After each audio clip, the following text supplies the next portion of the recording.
Atualmente, o acervo da Pinacoteca é composto por cerca de 9.000 obras, das mais diferentes linguagens, pinturas, gravuras, desenhos, esculturas, e majoritariamente feitas por artistas brasileiros ou que atuaram no Brasil do século XIX até os nossos dias. A Pinacoteca do Estado tem recebido uma média nos últimos anos de cerca de 500.000 visitantes por ano. É uma média, enfim, bastante alta se nós considerarmos o padrão dos museus brasileiros. Claro que isso nos deixa muito satisfeitos, mas que a gente pretende sempre que possa ser cada dia mais alto. A Pinacoteca do Estado ocupa atualmente 2 edifícios. Um é o edifício da Pinacoteca Luz, na Avenida Tiradentes, que é um edifício centenário que foi inaugurado em 1900, onde a Pinacoteca, desde a sua criação em 1905, vem funcionando e que teve uma grande reforma no final dos anos 1990, de autoria do arquiteto Paulo Mendes da Rocha. Esse edifício tem cerca de 12.000 metros quadrados e praticamente 2/3 deles são ocupados com áreas de exposição. Todo o segundo andar é destinado para uma apresentação do acervo do museu e boa parte do primeiro andar para exposições temporárias.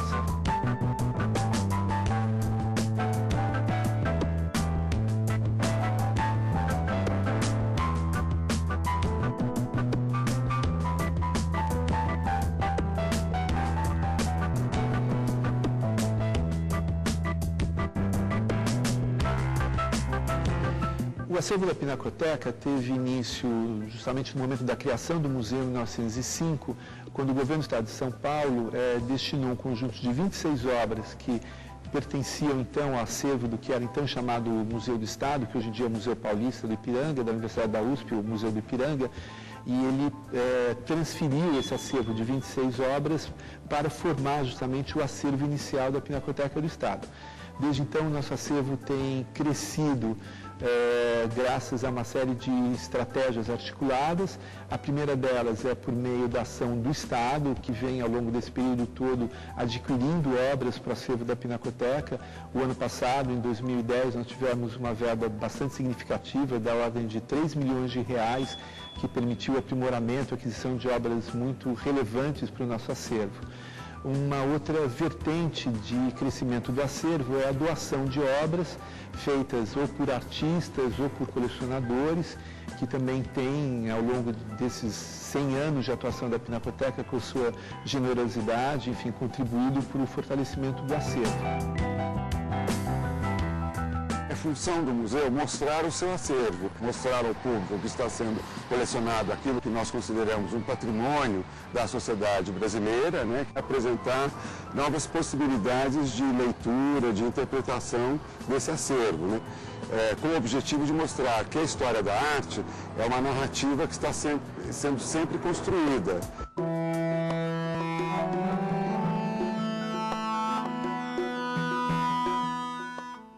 De um lado, essa apresentação mostra como se formou o sistema da arte no Brasil,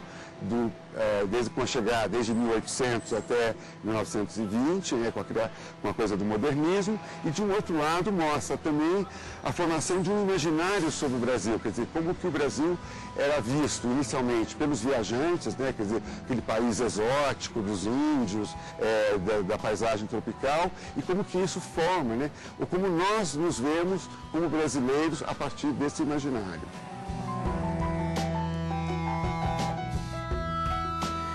Eu acredito que tem 2 questões que talvez sejam primordiais, né, pensando em termos de administração de um museu da dimensão da Pinacoteca.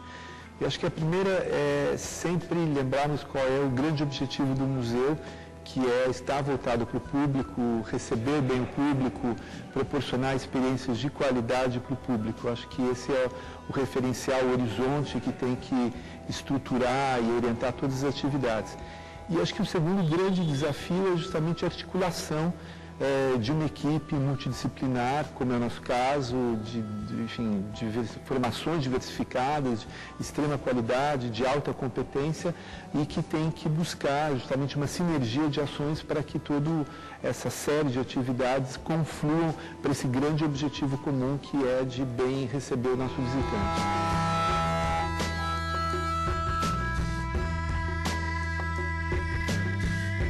O museu é uma instituição educativa por si, mas na verdade, durante muito tempo, ela carrega uma tradição de, principalmente nos casos de museus de arte, ser um pouco ininteligível para o público em geral. Ela fica um pouco alheia a uma possibilidade de fruição para um público cada vez mais largo. Então, a função do setor educativo é possibilitar cada vez mais o acesso a diferentes públicos e públicos cada vez mais ampliados. Nós temos programas especiais para públicos com deficiência, programas para públicos em situação de vulnerabilidade social, programas para professores, para formá-los para usufruir do patrimônio da arte, programas para visitantes de escola pública, de escola privada, grupos de estudantes, também para famílias, enfim, para cada perfil a gente tem uma ação diferenciada. A ideia é que cada vez mais o público visitante possa encontrar quase uma coisa personalizada para que ele possa usufruir do museu para ele, como se o museu tivesse sido feito para ele. Um dos programas que a gente tem mais orgulho, porque trabalha com grande satisfação e, na verdade, tem um resultado muito bonito, é o que a gente chama de Programa Educativo para Públicos Especiais, que é coordenado pela Amanda Tojal. Esse programa, ele atende públicos com deficiências físicas, mentais, sensoriais de qualquer ordem, e a gente tem uma série de recursos que a gente chama de multissensoriais. Então, por exemplo, nós somos um museu de artes visuais. Supostamente, um cego não teria por que vir para cá. O que fazer para melhor atendê-lo? Entre as nossas ações, existe o desenvolvimento de recursos que também exploram o tato, o olfato, a audição, e dessa forma a gente pode usufruir da arte mesmo sem ver, por exemplo. Outros recursos são a sonorização do acervo, e mesmo para déficits mentais, por exemplo, a gente acredita que explorando a multissensorialidade, a obra fica cada vez mais divertida, interessante, e também que a gente pode agregar conhecimento a ela.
O programa de exposições temporárias, que é apresentado pela Pinacoteca, ou seja, as mostras temporárias que são apresentadas aqui no museu, são resultado de um longo trabalho de pesquisa, de preparação e de discussão.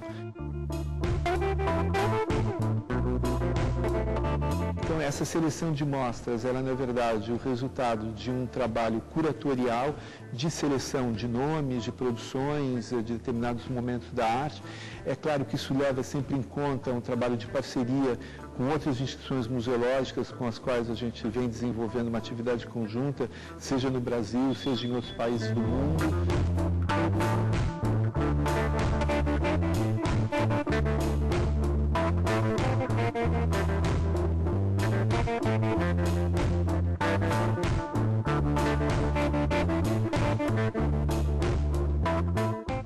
Então, desde do ano que foi criado, em 2013, o projeto Octógono, a ideia central era de Como a Pinacoteca é um museu de história da arte, ou seja, a sua coleção vai do período colonial até aos nossos dias, a ideia era colocar nesse espaço central do museu, que é o octógono, que todas as pessoas passam por ele, seja na entrada, seja circulando pelo museu, todo instante eles têm uma possibilidade de ver esse espaço, para colocar a arte contemporânea nesse lugar como uma afirmação de que o olhar do museu para a história da arte se dá a partir de uma perspectiva contemporânea.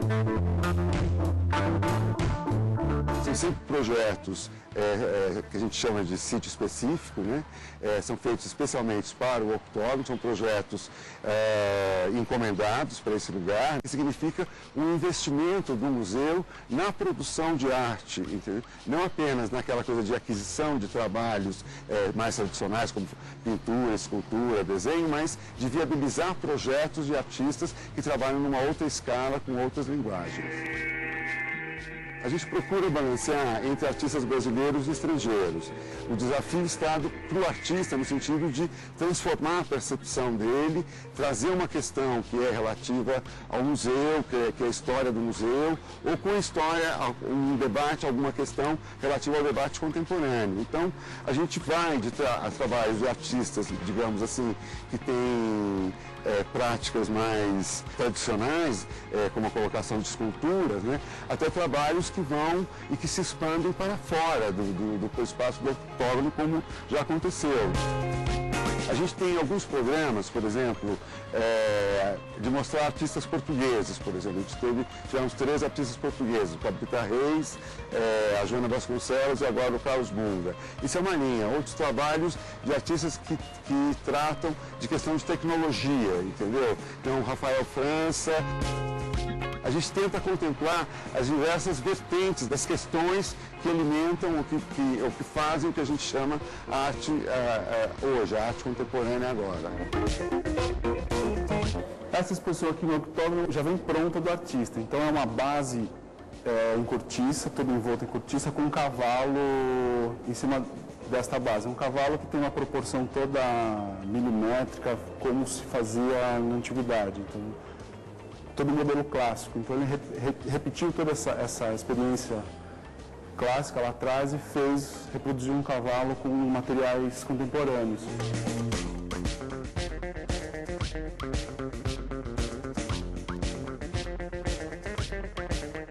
A tipografia, para mim, é o conceito, a materialização do conceito curatorial dentro da exposição. Então, tudo aquilo que o curador determina para a exposição, como vai ser essa exposição, qual é a cara que essa exposição vai ter, como que o espectador vai percorrer essa exposição dentro do espaço, é a tipografia.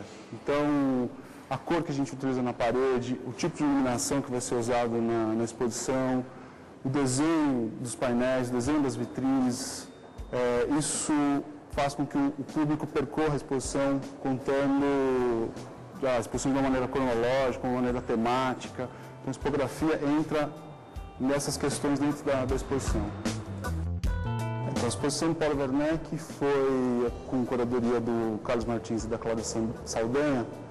Essa exposição chega para a gente com a lista de obras e o conceito do que os dois queriam para essa amostra. Então, a gente sabia desde o início que a gente precisaria de várias vitrines e 2 vídeos.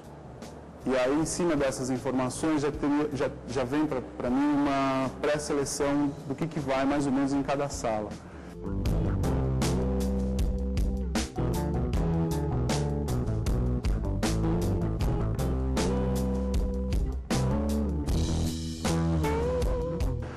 E em cima disso a gente vai trabalhando essas questões, o roteiro, qual que o público vai percorrer dentro da exposição. Então ele chega, tem uma vitrine, essa vitrine tem o começo do trabalho do Paulo Werneck, as pessoas ali vão ver o primeiro trabalho dele, sai dessa vitrine, então tem um painel já com o nome da exposição, com a logomarca, vai para outra sala, então tem os trabalhos que estão nas vitrines, os desenhos dele, e vão fazendo esse percurso.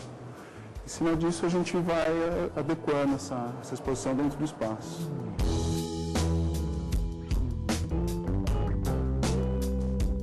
Nós temos colocado que um dos papéis mais importantes, talvez o mais fundamental do Museu de Arte na sociedade contemporânea, é de contribuir para a alfabetização visual do indivíduo, claro, principalmente do nosso visitante.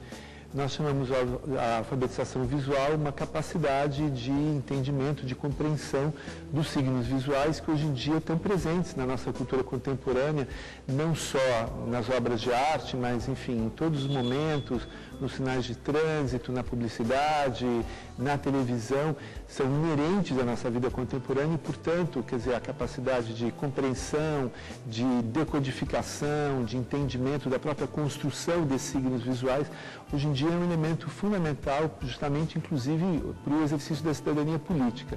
E o Museu de Arte tem um papel fundamental nesse processo, né, quer dizer, de educação. Esse é um processo de aprendizado, como é em relação a diversas outras áreas, e o Museu de Arte tem, pelo menos a nosso ver, um papel muito importante e um potencial muito rico de contribuição para essa questão.